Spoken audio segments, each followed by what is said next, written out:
in honor of those who have arrived on time, thank you very much for joining us. I appreciate you spending some time to listen to two really, really interesting speakers. I'm chairman of the Worshipful Company Secretaries Membership Committee. So as chairman of the membership committee, one of the things we want to do is make sure that we grow our membership, but most importantly is to be relevant to current members and to new members. We picked this topic on diversity and inclusion because it is something that I see in my everyday job that is impacting the boards that I'm working with. And they are constantly in a position where they are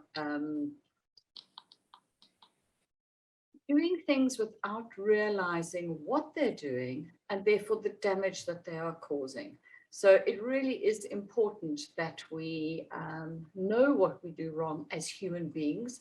As I think one of our speakers said a moment ago, us frail human beings, that we are biased, we are influenced, we do things strangely. So I would like to first start by introducing our two speakers briefly. We're going to be talking to Justine Luderot, who is of a mixed German, Ghanaian, and or English, no English. So somebody who has a heritage that is natural towards creating challenges. She's a founder and managing director of Center for Synchronous Leadership. She's recognized as authority on leadership, ethics, systemic change, and thought leadership featured at conferences around the world. Talking to her, she's absolutely fascinating. She and I have one massive difference. She is definitely into the research and the academic side. I'm totally practical. So talking to her has been really, really interesting in the last couple of days. Nene Molefe, who is a fellow South African of mine.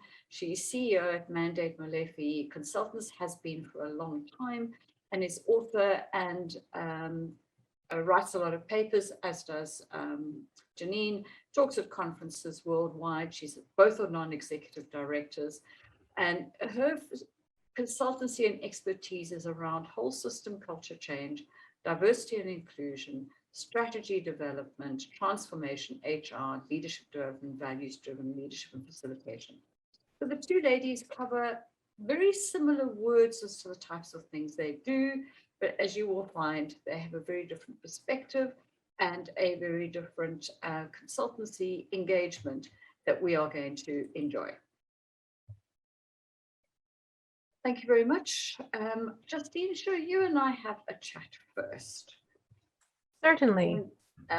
Before we start, one of the things I'd like to share with the audience, because it might not be that obvious, is I grew up in a business world in financial services in South Africa as an English-speaking South African young female. And Nene, you talked about being multi-segmented, multi-diversities, and people always put us into a single diversity box. But yet I suffer what Nene suffered, having multiple diversities that were held against us at that point in time in our careers.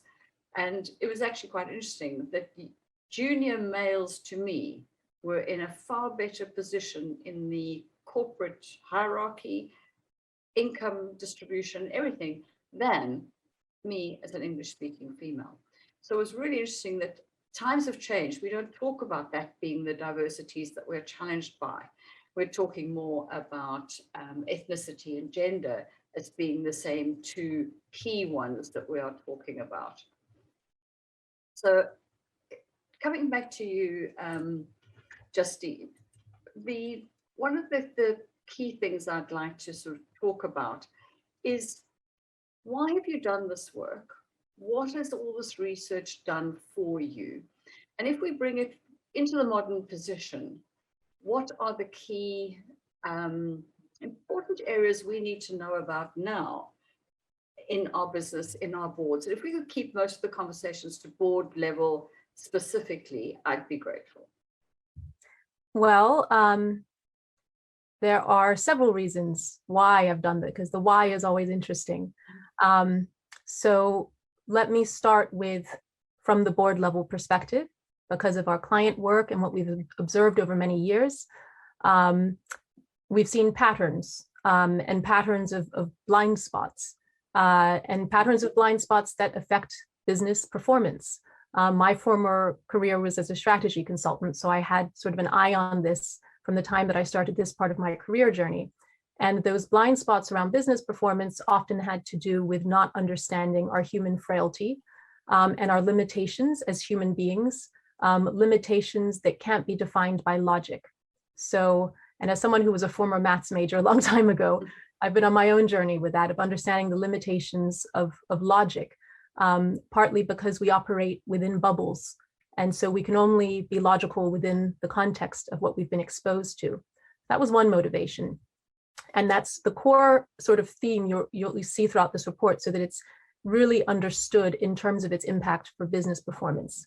Another motivation is my consultancy think tank has always been focused on ethics and the broader picture.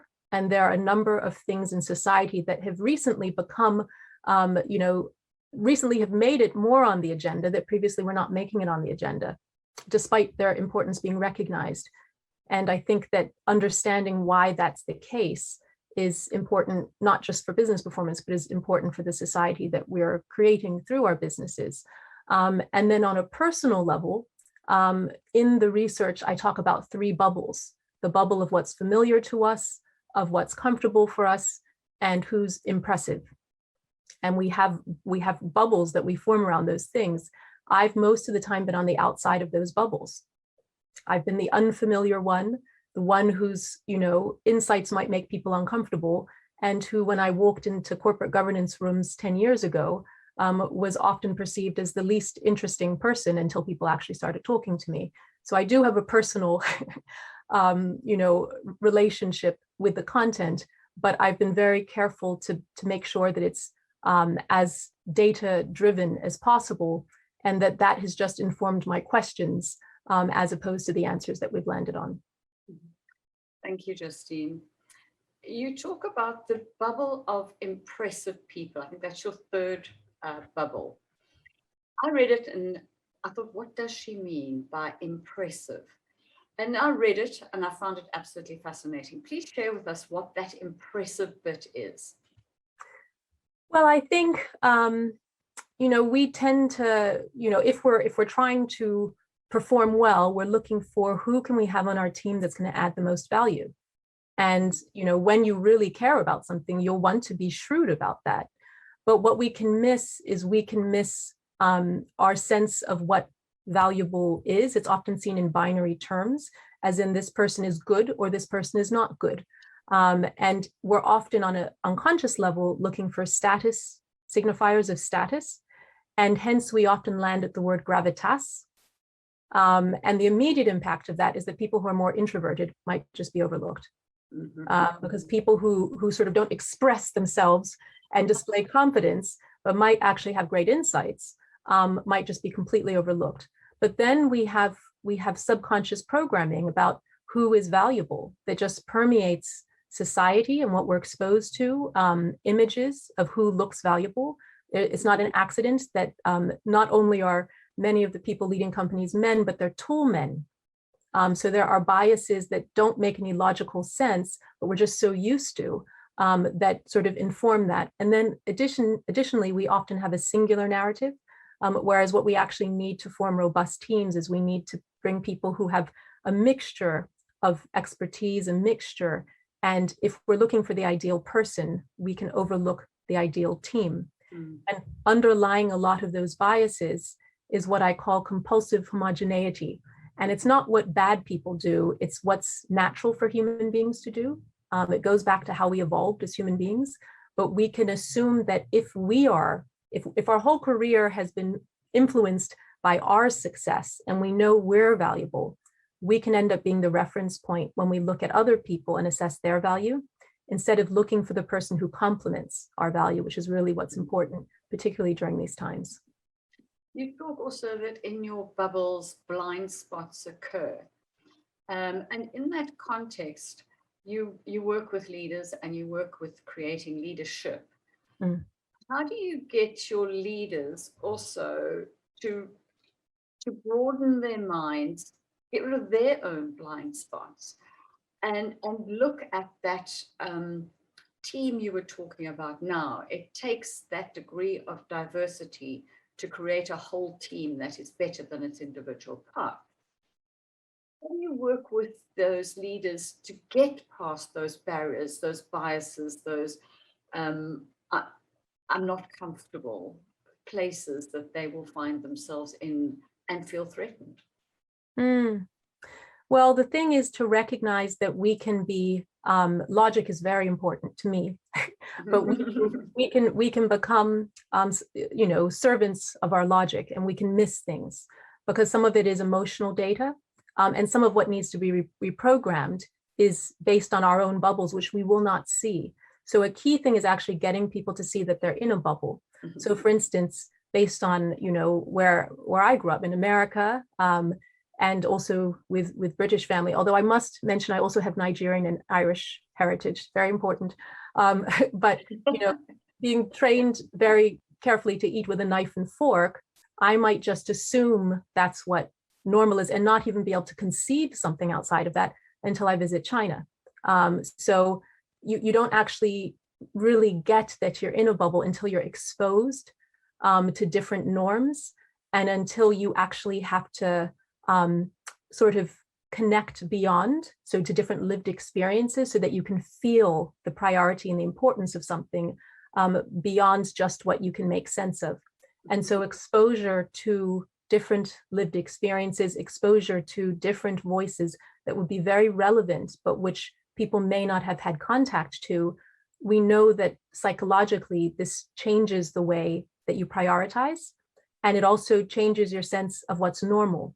And what's interesting is that COVID has forced some of that.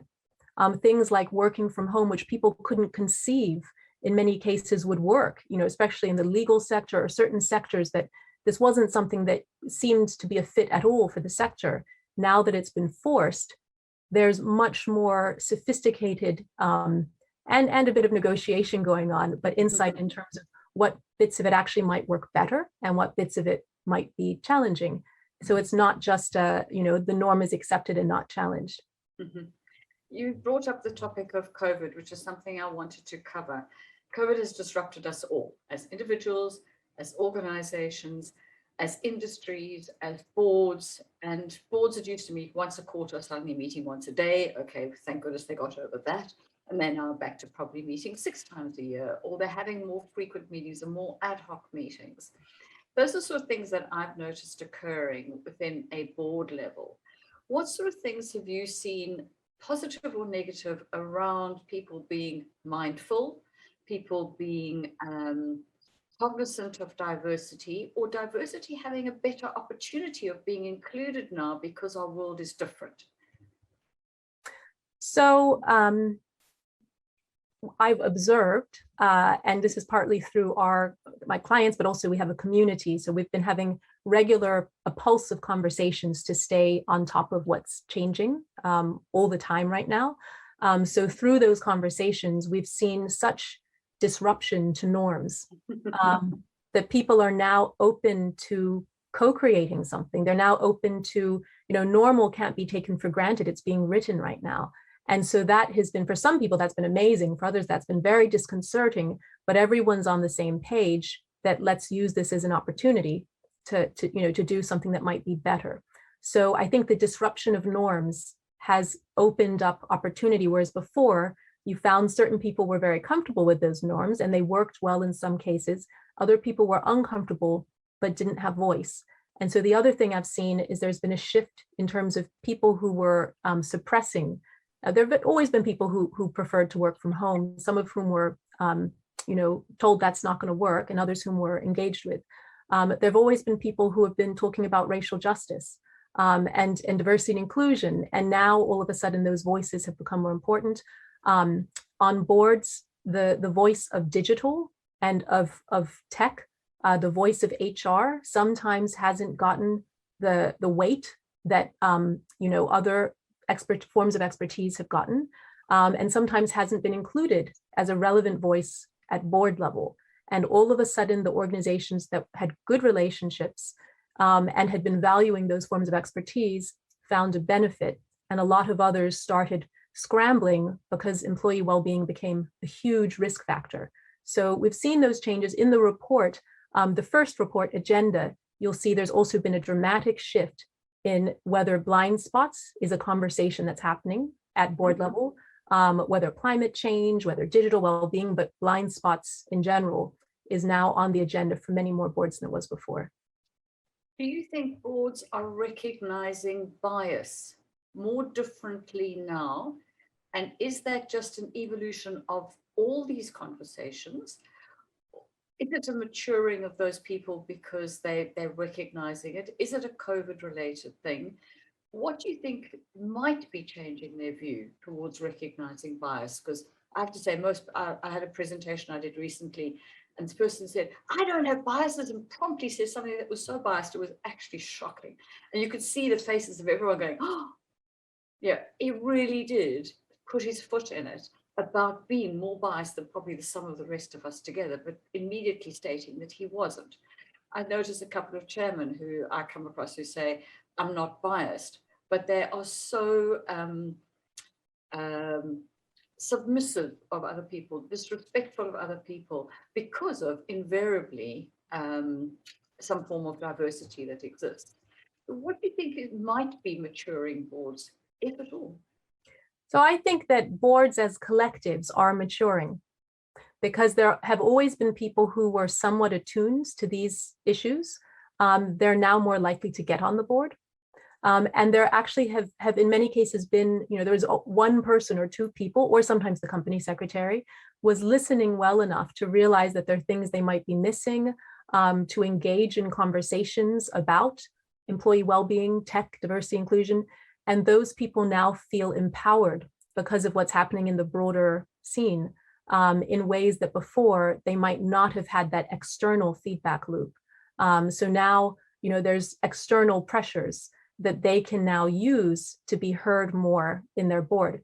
The people who were resistant because they may have just been able to shut someone up, or because they were personally threatened, are now either they're still doing that, but now there may be some consequences to them doing that. They may now have other people who are confronting them if they do that. So now there's a little bit more liability to behaving that way. But also some of them are realizing that they want to get to the next level, and they're going, they're on their clumsy journey of evolving, which we all are a bit clumsy when we're evolving. And others have actually made great progress because they've really thought, I need to learn something here. And I think the boards that are going to be in the long run, but also in some cases in the short run, the most effective are going to be where they collectively get used to saying, I don't know, and that there are things we can't see. And if they can embrace those two things, they will have a different strategy in terms of how they relate to different stakeholders, and in terms of how they listen to each other. Mm-hmm. Thank you for that. The other area I just wanted to touch on before we move to Nene and then to questions, ladies and gentlemen, if you'd like to post them in the chat for now, we will go informal on the hour and you can ask further questions in the open forum then. But until then, I think it'll be easier if we keep it in a more formalized structure of questions. But the question I wanted to ask you, Justine, is companies need to innovate. They need to innovate product, but more than that, they need to innovate in the way they are led, the way their teams work, the way they, and you mentioned it now a moment ago, integrate with their stakeholders. What advice would you give to a chairman to allow for that space of innovation? And are there any typical diversities or inclusive behaviors you would recommend that they're mindful of? So I would recommend that they make sort of what I would say is evolving their bubble. You have to have a bubble if you're human, but evolving their bubble, something that they are committed to. So it needs to be on the priority list. And therefore time needs to be given to it. And so the things that and we identify mindful practices in a sort of abstract sense in each one of these reports, but we can get specific on what that looks like in different roles and different sectors. But, in the first case, that might be time to look ahead at what's coming. It might be time to proactively explore what are our blind spots. It might be there are practices such as, I know someone who's a chief risk officer who had an ongoing place where as soon as people identify risks, they can put it on a board, on a long sheet of paper. And then once a month, they prioritize which of those risks they're going to consider more, because you can't do all of them. But they just have mechanisms of tuning in to things they might miss, and therefore are proactively looking for them. So things like that, I think it should be on chair, but board as a whole's agenda to be aligning with each other and realigning. And that's why many of you will know the power of a good induction. But then what I think needs to change is that it can't just be let's induct the new person based on how things have worked. You actually need to every time be evolving the norms, partly to understand what that new person brings to the table. Because if that new person learns how to be a good fit with the existing group, you're going to actually suppress the thing that makes them different, which is the value that they bring. And then I think that there are things that ensure that boards don't get attached to power. And that's one of the things that was really highlighted in the third report. There's an issue around board refreshment, accountability. It's natural that a lot of people's sense of self and identity gets associated with the career success that being in a board often represents. But it's important as a steward to really be vigilant about looking at what does the board need right now, and to also destigmatize the idea that you may not be a perfect fit for every board at every time. And that doesn't mean, that isn't a judgment of the person's value as a professional. So there's something around good practice in refreshment, accountability, but also the narrative of what it means to add value. So there's more I could say, but those are sort of fundamentals that I think are helpful. I see some links have been put up relating to some of your work, but if you'd like to just put up those 3 governance articles that we chatted about. And I think the CGI article might have gone up. I don't know if the interview's gone up, but it might be worth just dropping it in the chat while we are moving on. So questions, please, people, please be open to asking some of the difficult questions. One thing I wanted to share with the audience is I was working with a building society, and under the new FCA regulations, they required a different attitude towards the customer. The customer had to become centric to the organization. It wasn't the product that was built, it was the customer that was satisfied, which sounds like the same thing, but it's a very different point of reference that you're coming from. So they decided to bring in somebody from retail. There were 2 issues. She was younger, more business experience, came from retail, was customer centric, and had never been in a building society in her life. First female to come onto the board, and the first person who was not, died in the wall building society individual. They ostracized that female who was probably business 10 times more competent than any of the others at a commercial level, and they could not accept her. As a result of the board evaluation, it was made obvious to them that this was their behavior and how they were treating an individual who was literally, I've had it, I'm leaving, I can't stand this. And I did a check the other day, 3 years later, she's still on the board. So I think the point I was trying to make there, and Justine, you've been bringing it up a few times, is if we tell people what they're doing wrong, most people will choose to listen most of the time. I wouldn't say all the time, because some people it's just a step too far. It's too uncomfortable. But most people will look at it and think, that's not what I intended. I didn't realize what I was doing. I had no idea. And the rhetoric that you hear, another example was board people who had joined the board recently in the last 2 years, and those that were there foundation stage 8 years ago. And they talked about us and them all the time. And they had no idea they were doing it. I mean, that's mindless exclusion, like you can't believe. Anyway, that's enough from me. It's not who you're here to come and listen to. Nene, it's lovely to have an opportunity to chat to you. I always am proud to share the visual of Nene's book. As you can see, I've always got little tags on it because I find it fascinating. It's a bit like when I'm having a moment and I'm confused or I just need to extract myself, I flip open Nene's book and I always find some little piece of wisdom that she shares, because the book is about so much. It's all about humanity. It's about people as well. So Nene, welcome. Thank Please you. tell us first, very quickly, why did you write the book? Because it's so different. It's lovely. Yeah.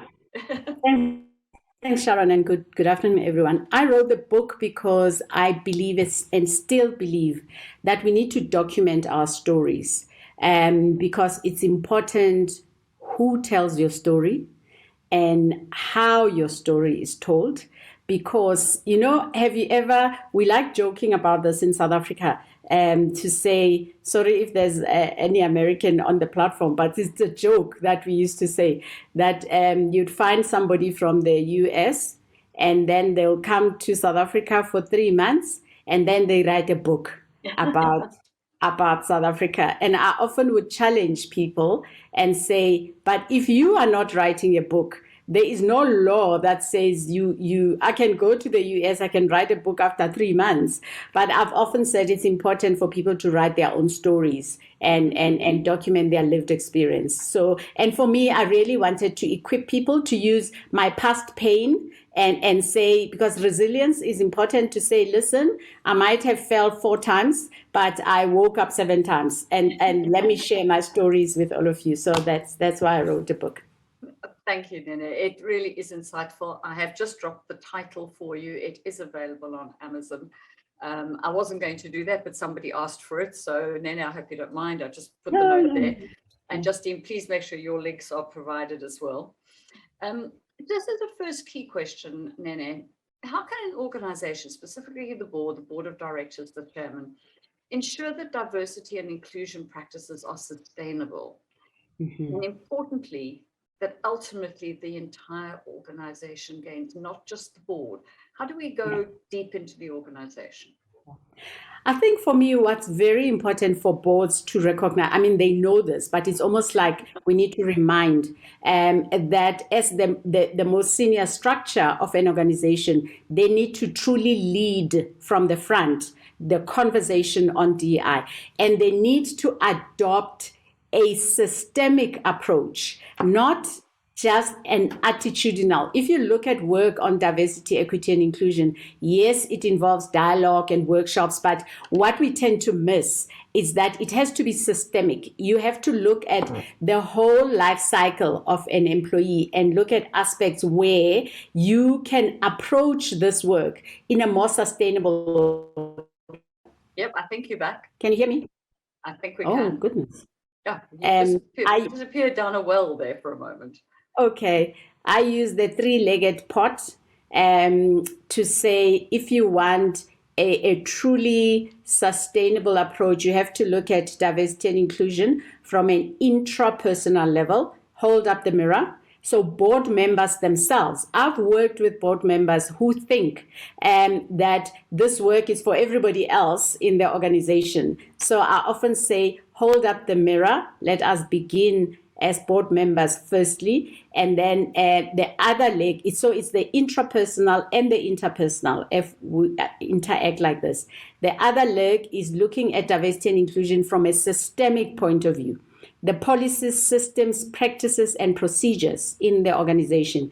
The next leg is to look at diversity and inclusion from a stakeholder point of view, because organizations don't exist to make their employees happy. They exist to serve the customers, to whether it's a nonprofit or whether they exist to serve the community or the customer. So you also need to look at what, for example, if you are in the financial services, that leg would look at whether the extent to which you are accelerating and giving loans to marginalized groups as well, to ensure that this is what you're doing in the community. Depending on the sector that you are in, you identify what is it that we can do there. But at an internal level, it's so important for board members to identify the vision. Do you know how many organizations are busy with diversity initiatives? if you ask them, they're just busy. It's workshops there, it's there. Nobody is saying what is the glue that brings this together. So it's important to identify what is the vision that we have what would it look like when at least it's right. So to identify the diversity and inclusion vision statement so that everything that happens points to that vision. When I say board members also need the work, let me give you an example. I was invited as a non-executive director to sit on one board. I was the first woman and the first Black person to sit on the board. And they really welcomed me. I went through the board orientation. I was welcome and everything. When I asked a question, remember, these were board members who've worked with each other for a long time. When I asked the question, and I'm mentioning this to demonstrate that diversity is broad, right? It's not just about my color, it's not just about my gender. I have the onion that I described, that there's diversity of personality, there's diversity of thought. Just looking at cognitive diversity on its own has about 4 different, like diversity of perspectives, diversity of interpretations. If you look at heuristics, the steps we take to problem solving, you've got causal and predictive models. So that is diversity, how we think, how we arrive at a decision. And also, if I'm an extrovert, I look at introverts as if there's something wrong with them, like Justine was saying. So that's also a diversity. If you look at neurodiversity, neurodiversity is becoming also a competitive edge lately, because in neurodiversity, if any one of you on the platform, let's say you have a child with autism, the whole autism spectrum disorder, it has been proven that that is a diversity issue, because do you know that most of them have skills in terms of pattern recognition and all that, but their workplace closes that out to say as if it's a pathology. So diversity is those things, plus race and gender and age and sexual orientation. So we need to present it in its completeness. So why I was giving you this example is that in that board where I was sitting, so because I'm new, I was a new member, I'm asking a question. I see board members looking at their watches, because the question I'm asking, it's like, we're going to take forever to explain to her. But because of my newness, it had nothing to do with my race or my gender. It had to do with the fact that I was new. So all of them knew the answers. The things I was asking, they knew them. I didn't know them. I have fiduciary responsibility as a board member to educate myself. So what is important is that the chairman would say to me, Nini, I'll explain to you lunchtime. Okay? So the first time I left it, but I could see it's because they wanted to finish the meeting, because they know all the answers.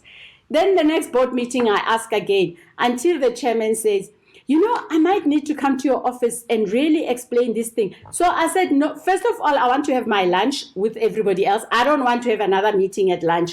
I'm asking a question now during a meeting, and I would like my answer now from all the board members. The problem there was that inclusion of someone new was a challenge. Suddenly I had to catch up. How would I catch up if I haven't worked there? So anyway, I was just giving an example that board members themselves need to do work and understand the work of inclusion at a personal level.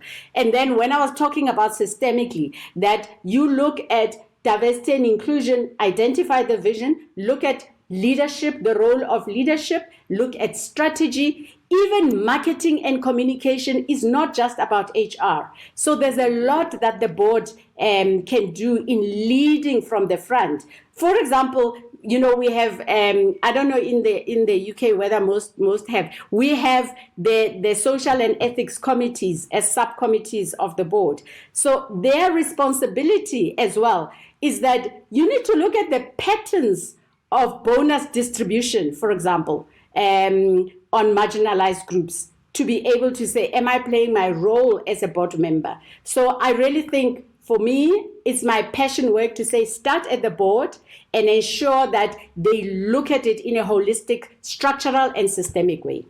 Oh, fantastic.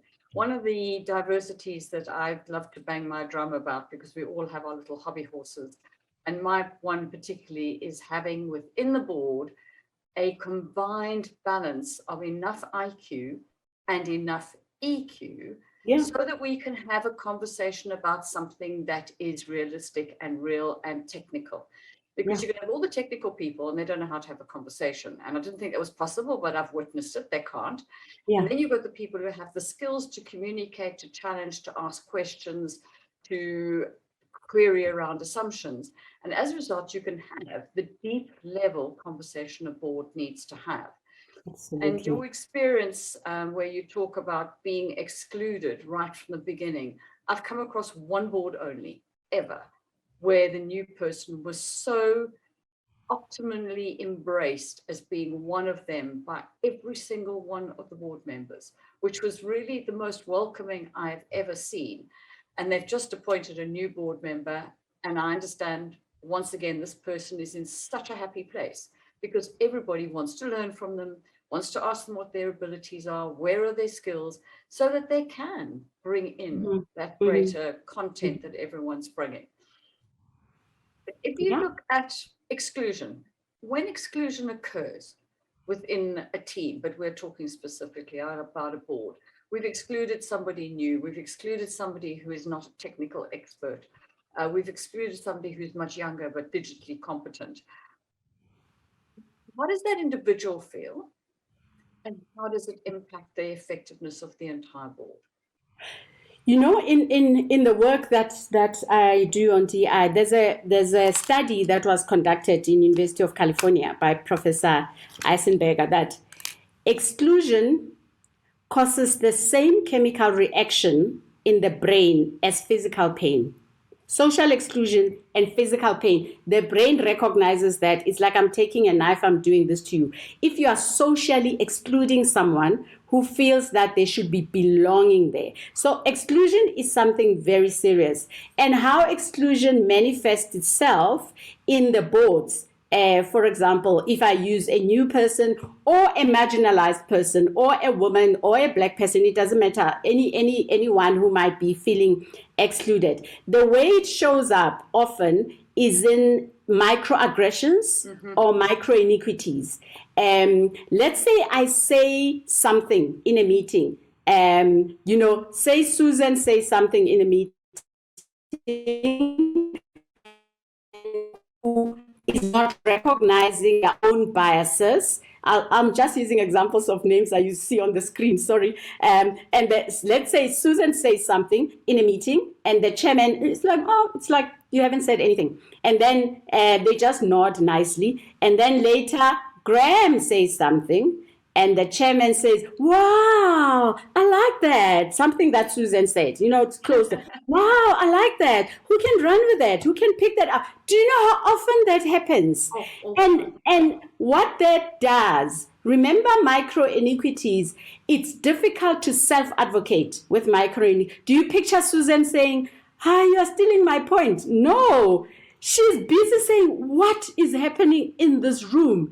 And as a result, she's physically in the meeting, but she's somehow immigrated, she's really not, because already she's feeling, and everybody else who's sitting next to Graham, they are all supporting the point, Graham's point, okay? Everybody said, wow, Graham, that's good. When you are in the meeting and that happens, you switch off unintentionally because we are all human beings. You go inwardly. First of all, you are irritated. Your buttons are pressed. You are wondering, why is this happening? And remember, the meeting goes on. The meeting doesn't care about you. The meeting is going on. So in a way, you are not in it because of the micro iniquities that you're experiencing. And the micro iniquities and microaggressions happen because people's unconscious they don't do it intentionally. Most of microaggressions are unintentional. Because people are not aware that if you say this to someone, or one person is presenting and everybody's engaged and asking questions, and then somebody else stands up to present. Now they remember it's my time to check my emails, they check their laptops. I see this all the time. And you are standing there You are in the same meeting. Your previous colleague was talking and there were questions and fully engaged. Now it's almost like others will do this. You know, people can be so immature. Some would even do this. Others will sigh what happens to somebody who's standing there or who's trying to talk? So for me, I'm saying what exclusion does, whether intentional or not, because the impact is the same, whether intentional or not, it makes the person not show up in the best that they could. Hence, all of us need to say, let's talk about these biases. Let's talk about the tone of voice. When I look at one person, my tone is respectful. And I look at another, you can pick up when the tone just changes because I don't think you are up there. So I like talking about these so-called micro things because when we don't talk about them, they continue to happen. So excluded members of the board are not giving their best, not because they don't want to, but there is a wall of exclusion. It's very difficult to step up when somebody's taken a step away. Yeah. Very, very difficult. And you find that very often, particularly for company secretaries, where the old style board doesn't see the value of a company secretary. Yes. Yes. And they've undermined it. I was talking to somebody the other day and he said, well, why would you ask the company secretary? I said, because they are the governance professional of this organization. You as chairman lead on governance. I think we need to have this debate. Absolutely shocked. I wanted to include the company secretary in the discussion. They take minutes. Oh, goodness me. Now you're going to have a war on your hands because I happen to be a trained company secretary as well as anything else. And it's amazing. One thing I wanted to ask, the style, I mean, we're in different countries. I know South Africa quite well. And by the way, we don't have the requirement here for the Social and Ethics Committee. Oh, it's okay. not one that is required. I know it's required under King 4, but it's not something that's required here. The one they're pushing on here is risk, which you guys have as well. There. Yeah. We only have remuneration, nomination, and audit. Those are the only three that are in terms of our code. So we're way behind South Africa in that respect. Okay. The area of stakeholders you alluded to earlier, and how diversity adds value to the conversation with the internal stakeholder, in other words, our staff, any of our consultants, contractors, and the external, our supply chain, our investors. How does diversity inclusion map out into that space, or doesn't it? No, it does. In fact, organizations need to put equal value to focusing on the external and the internal. Because, as I said earlier, companies or organizations don't exist for themselves, they exist for the stakeholder, for the clients. Am I audible? Yes. Okay, they exist for the people that they are serving, right? So how do you focus so much on you must treat employees fairly, you must ensure that there are policies that cover them, and I'm all for that, and that's what I push as well.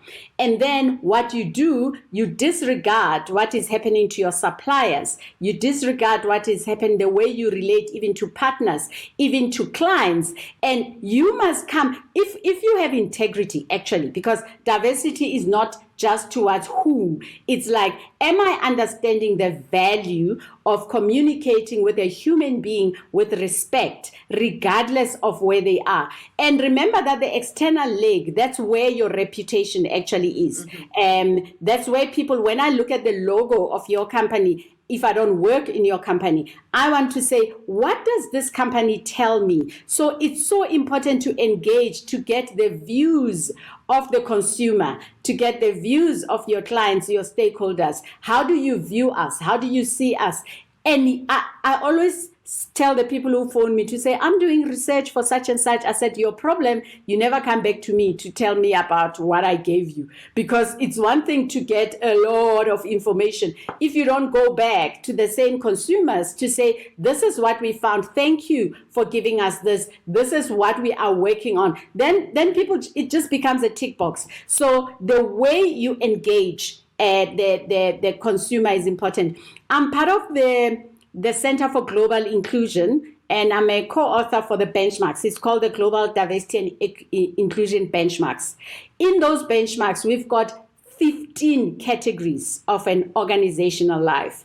And of those 15 categories, it says an efficient and effective way of looking at diversity and inclusion, you must also look at things like your supplier diversity, the way you engage with your suppliers outside. Yes, it looks things like work-life balance. We no longer talk work-life balance, but work-life integration. You'll never balance work and life.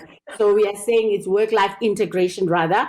And then you are also saying, what is it that your marketing, the communication, your external communication. This is where also when there is something like, using the recent example, something like incident with George Floyd, right? Why is it important for you to look at that leg of external?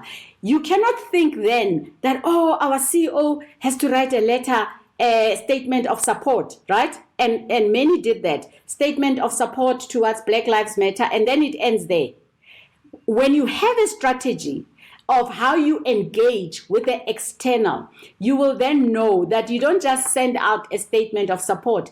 It has to go with the head, the heart, and the hands. That which you say with your mouth should demonstrate in the way you engage the heart and the hands in implementation. So it's a whole strategy that you need to put together, not just a strategy of corporate investment or whatever, but a full-on strategy. When there is something in South Africa, there's gender-based violence or whatever, when there's something like this, what do you expect of your leaders? I don't want leaders who are only looking at profit in what, if you are conducting business in this community and there is something burning in the community, what role do you have? So the board must engage on that before there's a crisis, long before, to say, how do we show up as board members and what are the protocols to follow? So when I say you need a more complete strategy, is that we must run ahead of events as opposed to being driven by the events. Last question, Nene, before I pick up some of those that we've got on the chat. If you looked at the traditional board that I first met 20 years ago, often a lot of our chairmen are in their late 60s, early 70s, sometimes a bit older. And one of the things we talk about is age diversity, a different generation diversity, which brings in the digital, which you have both made reference to. Is this something that we're going to have to wait another 10 years for these people to retire? Or are there people like yourselves who can get leaders to open their mind to something that is that foreign to them and realize its value? I think I always approach this from stepping into somebody's shoes to say, as a human being, like all leaders, whether they are 70 years old or 28 years old, they are human beings. How do human beings want to be treated? Human beings want to matter, okay? They want to feel that they belong, that they have a role to play. So I've often said, when you see that big gap between board members who are much older and those that are less, what role can you reach out, especially those who are older? Can you reach out? First of all, tell them that they've got so much to offer. They've already gained this much experience, and there's different roles they can play. You know, I often say, just giving you one example, that women are over-mentored but under-sponsored, right? It happens all the time. You see everybody is in mentorship. You are, for the past 7 years, you've been mentored, nothing happens. You need to go beyond that. And if you look at the area of sponsorship, directors can actually do that, because what sponsorship does, you know, if you define it simply, is when your name, somebody mentions your name in a room full of opportunities. That's sponsorship, right? Just throwing in, if you say, I know Sanelisiwe, you're just throwing in a name, depending on your rank, your power, your privilege as a board member, people start listening. Maybe you met Sanelisiwe, I don't know, a year-end function in the organization and you were impressed with whatever. So there's a role that we can approach those who have wealth of experience, both in terms of years and the quality of service that they've given, to say, how do we bring ourselves in the middle? How do we benefit from your experience? How do we ensure that you are able to give? Because the minute I say to you, no, you need to transfer your skills, full stop. We are human beings. I will say, what's in it for me? There are those who don't do it that, but a lot of people say, what's in it for me? So I think also as part of building this kind of co-creating an inclusive culture is to reach out to those and say, do you know that you can play a critical role in this? And I've seen where organizations give themselves time to use board members more profitably. It does indeed work. Justine, you wanted to respond to that question as well? Yeah, I think, and this may sound a little provocative, but I think that exclusion is actually important, but needs to be done well. Good example? Good exclusion and good inclusion are the same thing, but you only have so many seats on a board. So, and you can expand that. What you see is that most boards that are getting more diverse are actually expanding their numbers. At some point, they won't be able to do that. So at some point, you have to look at things like board refreshment. And board refreshment involves someone being excluded. And exclusion in a binary world of you're either good or you're not good, or you're powerful or you're not powerful. And if you're not powerful, you don't really belong. In that world, it's very painful. And it's painful on all sides. It's just that certain sides have the power and others don't. So I think we need to actually think about exclusion differently, not in a way that compromises belonging. We need belonging. But actually we need to understand exclusion differently. And so things like experience is important. Experience is why people recruit for seasoned professionals. But what hasn't been valued is actually a fresh perspective.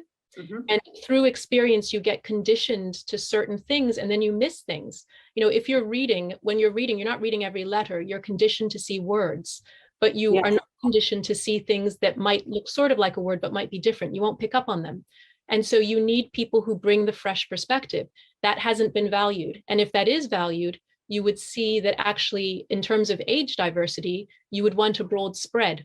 In terms of the gravitas thing, you probably want some people who can, communicate and gain respect like that, but you probably want some people who don't operate like that as well. So I think that the balance that you need to create a healthy culture on a board is something that needs to be, organizations need to reflect on, because if they don't actually intentionally aim for it, it's not going to happen naturally.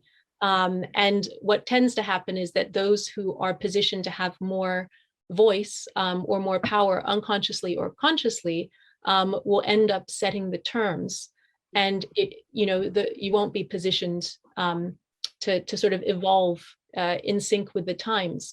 The other thing I just wanted to say in response to Nena's points, which I agree with, but when we're talking about values, right now there's more of a need than ever for the values of how you treat people externally to match up with the values of how you treat people internally, and a lot of organizations haven't thought through. They're having values in response to something as opposed to actually having values. And so the leadership needed right now needs to actually come from a place of knowing what you stand for and knowing who you are and doing it when it's not popular, and when you can't see the immediate benefit. And in the long run, it will mean that you have the trust of the system. If you wait for the big blow up, it's going to take a lot more money and time to get that trust back. So that's just something that I think is more important. Thank you. There are a lot of comments and some questions that we can pick up after we've done the close, which I'm going to hand to Justina in a moment.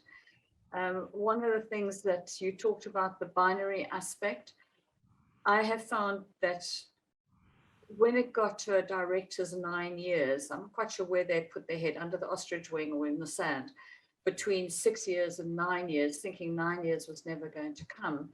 And then said, actually, under good governance, you now are leaving the board. But by being totally personally affronted, they actually turn into a bad leaver almost. And it's so unnecessary, because it's not a binary decision against the individual. It's a decision of governance about time and refreshment. And yet people will take that so personally still, today. And I've had a look, I've done some research on it, and most of the organizations where this has occurred, it's an individual that's probably one of their last career boxes that they're in. And this is another one down, and they've only got one left, or now they have to go home to have lunch at home. Yeah, it's all those kind of personal agendas that are coming in.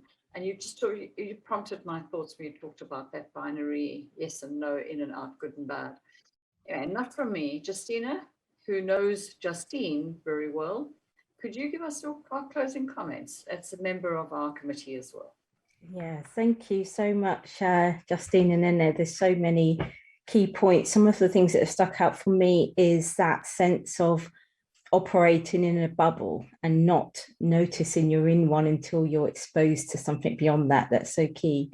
And that sense of the binary description of what is impressive.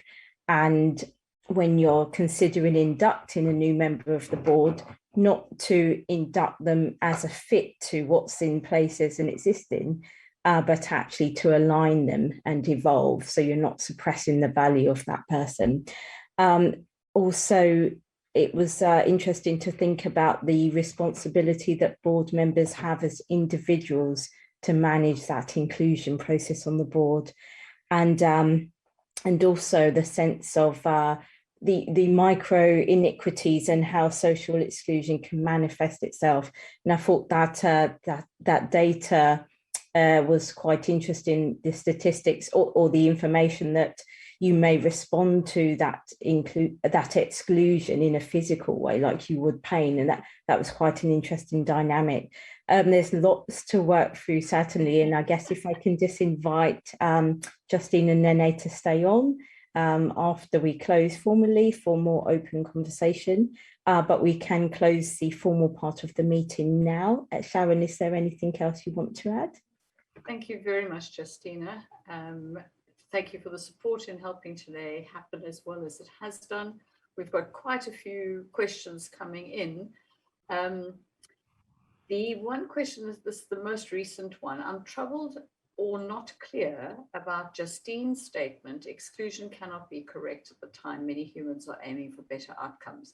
So just clarifying your comment that exclusion does occur within the normal course of business, and why, therefore, it is appropriate in certain circumstances. What is that exclusion? And I know it sort of will sound controversial to your ears initially. So if you stay with me, and there's articles you can read for the full version of it, which you'll find on my LinkedIn. And this is partly why I think the inclusion thing hasn't gone faster and further, because we've been very much championing diversity for a very long time. But it's actually recognizing that people only have so much time. And if you recognize that people only have so much time, they're not going to be able to take in everything. Those who say, I'll make time for this, and I'll make time for you, and I'll make time for you, they end up being overwhelmed, and they don't actually follow through on any of it, or they follow through on some of it and they exclude, and they don't realize how they're excluding.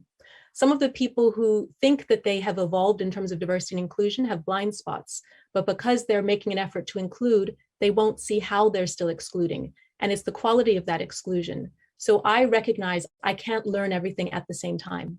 And organizations that still have to deliver on performance aren't going to be able to take on every topic, at the same time. They're going to have to make decisions functionally, but also strategically.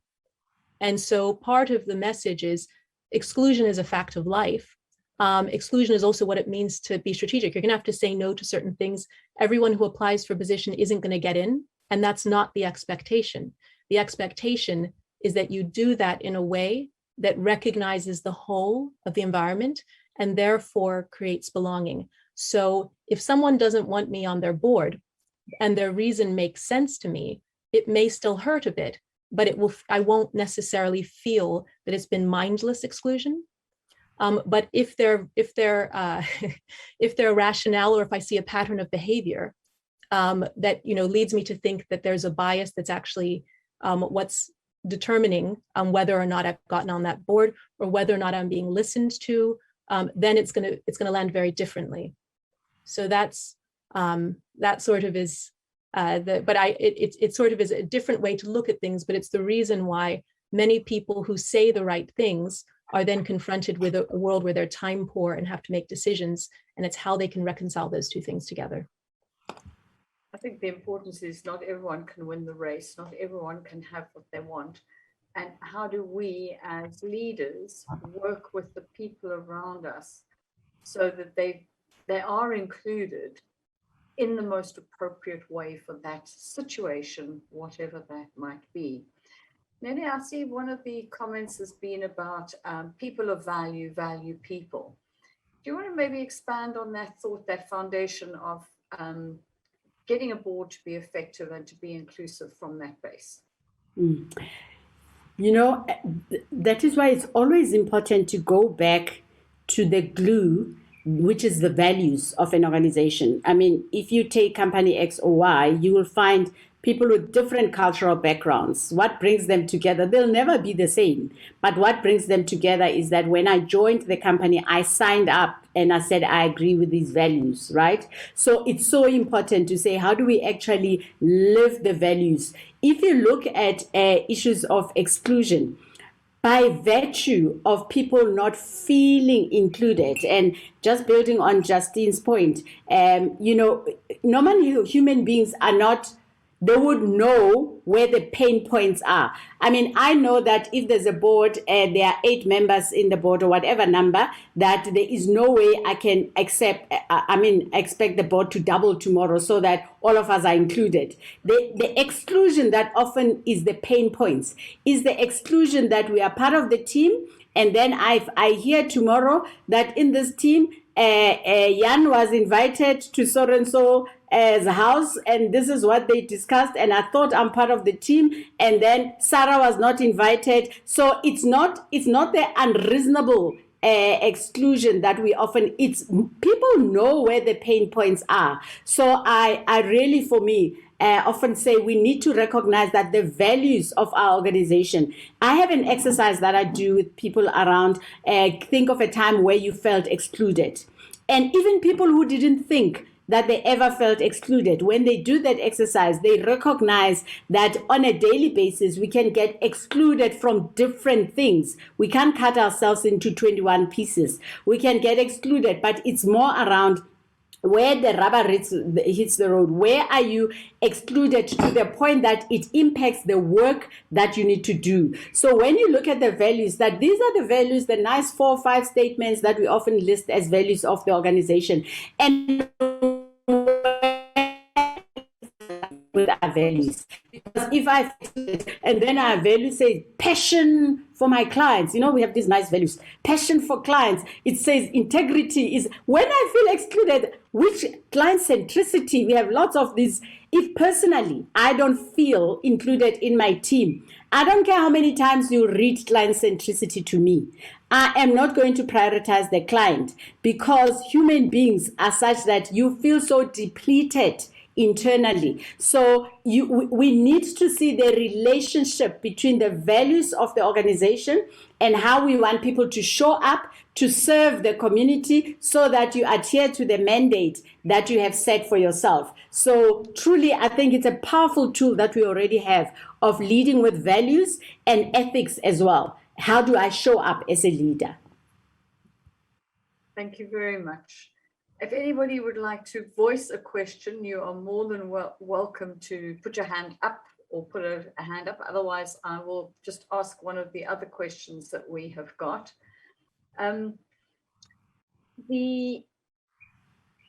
Within a board environment, we are sitting with a degree of diversity. Let's say we've got accents around England. We've got accents because we've got different countries. We've got different looks because we come from different backgrounds. And we've got a leader that, let's say, is quite traditional because this company happens to be based in the UK and is a very typical Englishman. And I'm using the man in the context of male. Both of you, just a quick feedback on how would you coach that chairman to manage 8 completely different individuals. And I'm looking at cultural, I'm looking at EQ, I'm looking at cognitive thinking styles, technical knowledge, so that we get the best in that conversation. And ultimately, this is the last question I'm going to ask all of us and get some input from both of you, is that board makes the right decisions. Eleni, if you'd like to speak first. I think firstly, it is a very important step to expose board members to issues like the multiple biases that are there. Do you know that people don't know that there are things like accent bias? You've got the halo effect. There are some leaders or directors that we think when something is said by so and so, it has to be right. You know, we've built halo effects over people. That's a form of a bias. You've got confirmation bias, accent bias, you know, and often I see when I engage with some of the board members, especially older ones who have not been exposed to some of the DI work, people are actually surprised. There are things like beauty bias, as crazy as it is, that it has been proven that men who are handsome, well built, and women who are beautiful get paid more. As crazy as that is, it is the truth. It has been proven over and over. So I think for people to be exposed to the fact that there are biases, and I often say, as long as you have a brain, you have a bias, including me being a facilitator. As long as you have a brain, there is a bias in you. So it's not like we are saying you can ever find somebody who's biasless. They don't exist. What we are doing is to say, how do we surface our biases so that we can interrupt our bias? If you look at the employee life cycle, as we interview new board members coming into the organization, as we mentor people, at every step of an employee life cycle, there is a possibility of our bias creeping in. But I find people take the message better when you say, all of us. It's not like blaming, putting a finger to say, you have a bias, you don't, you have a bias. It's like, all of us firstly have bias. Let us breathe and accept that. And then to say, okay, now that I have it, what do I do with my bias? And we demonstrate how the biases impact on day-to-day work, that they impact on the way leaders show up. So, and where we've done work, and I'm sure Justine will also agree, where we've done work with board of directors to really equip them with this information, I find people even hunger for more because they didn't know. They thought there's a ton of bricks coming on them to come and blame them. And yet, no, we're all explaining and work hard towards this. You can find a Black person who's so passionate about bias against race, right? And the same person, when you talk about LGBTQI, it's like, now you're taking it too far. The same person. And that's where, for me, I said there's a missing integrity line there, that all of us have to do the work. And the approach for me is that not even a single person is exempt from holding up the mirror and doing work at an intrapersonal. In the teaching I do for master's students, when we talk about decision making and the impact of bias, the terminology I use is a tripwire. Yeah. Find the tripwire and recognize what it is that is impacting you. And it can change through your life, and it can change based on the circumstances. And also simple things. I'm in a hurry. Okay, I'll take the easiest route out. That's bias. I'm taking the easy route. I'm not actually thinking it through. I'm going into groupthink because that's the simplest way out of this debate. Absolutely. Those kind of things. And then you often talk about which battles we fight and which we don't. But that's leave other battles. I'll come back. Yeah. Justine, last words from you. I think the fluency in being able to, what I would say, mindfully exclude, the fluency in understanding that you have a bubble and that it's very important that you see beyond it, both for ethics and for business performance. You can't, if you think it's just for ethics, you'll think you're doing the right thing and you think you're helping the poor woman. You'll go into mentoring mode. You'll think you're sort of being generous to these different types of people. You won't understand the value they offer. So I think you have to understand both.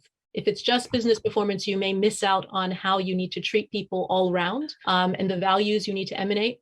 But I think those skills of seeing that you have a bubble and therefore looking at how you're prioritizing and your awareness of your blind spot, how you're collaborating and your awareness of norms and the default mode that you're in, and how you're evaluating and your awareness of, there being things that you may be missing in that. Unless you're aware of those things, the people who are, it's going to be part of what it's important to have as being qualified to lead a board and be on a board in the future. I think that you might call it allyship, but it's being able to balance both sides. It's a core leadership competency that needs to be valued. How do we get there? In some cases, I think in the future, it will be part of the screening criteria. And I think that boards should currently begin to put it in place as a valuable set of skills that you need to actually be looking for to bring them into your board, because some people already have them. But then in terms of people who are already in place, I like to, if you've gone on the London Tube, you may have heard the saying, see it, say it, sort it. My version is see it, own it, change it. And you have to be able to see, these limitations. And the best way to see is exposure. A lot of the things that really drive in these behaviors are power dynamics. And when you're in a position of power, you're less likely to see. That's a fact. You're less likely, you'll miss things. So actually reversing going into environments where you all of a sudden don't have the power, being able to have conversations where someone is facilitating and they've equalized the power dynamics such that you can begin to see things you hadn't seen before. And that's where you see that employee networks, there's certain movements happening right now that are all of a sudden getting a level of power such that they make it onto the radar. But being able to help people see and then own, and in some cases there will be chairmen or leaders who won't be able to recognize talent in certain forms. And what I appreciate is when they actually ask for help from people who can. And so I've seen interview panels, where people actually lean on others to help extract what could this person bring, because it might be something I can't see. And that humility makes all the difference. So the process, I would say, is see it, own it, change it. But some people are more able to go on that journey than others. And, let's hope in the future, all boards will understand the value of seeing beyond their bubble.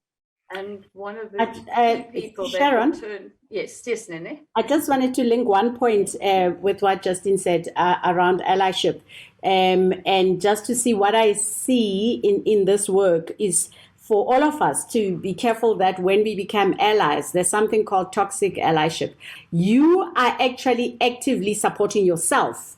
If you are saying something is wrong, you're basing it on values, you are fighting issues of social injustice, not because you are helping a Black person, you are helping a woman, you are helping an LGBTQ person. You are saying my values don't agree with the fact that I can tolerate this. So it's more also how we enter that space, that allyship is not to help somebody else, but to say I stand by these values because I think they're important to me.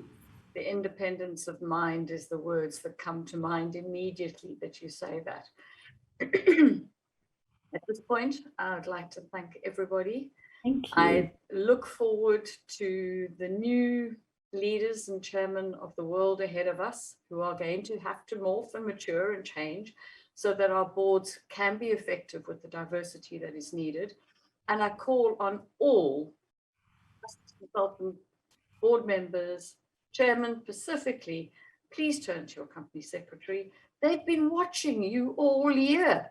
They know what your biases are. They know your insecurities. They know the things that you have a pet moment over. Please turn to your company secretary. Ask them to put the mirror up and to speak the words they see of you, because that is one way to find out where your biases are, is to ask them, because they'll tell you. On that note, I'd like to thank all the company secretaries and governance professionals and people interested in such a key topic for having shared a moment with us today.